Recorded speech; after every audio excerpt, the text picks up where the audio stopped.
Bismillah. Jasalma kaş, jasalma kirpik boyunca nasihatыңызды айтып koyuңuzdарды суранабыз. Урматтуу мусулман энелер, эже карындаштар, жасалма каш болбойт, каш терген болбойт. Пайгамбар саллаллаху алейхи ва саллям катуу тыйым салган. Өзүбүздүн кашыбыздан өткөн чырай жок. Өзүбүздөн өткөн, ушу кирпигибизден өткөн, Кудайым бергенден өткөн чырайлуу кирпик жок. Ошон үчүн буну өзгөртүүгө эсептелинет. Буну мындайча айтканда, тагйирил халк деп коет. Алла Таала кандай жаратса, мен башкачараак кылам деп атасыз да? Бул чоң күнөө. Бул шайтандын анты, шайтандын касамы.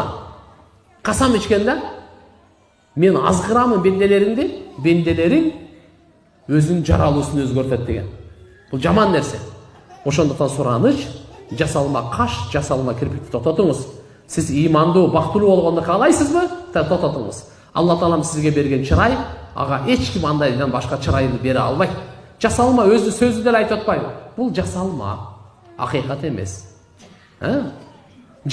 Жасалма каштын, жасалма кирпиктин бактылуулугу да жасалма. Чыныгы каштын, чыныгы кирпиктин бактылуулугу да чыныгы бакыт болот.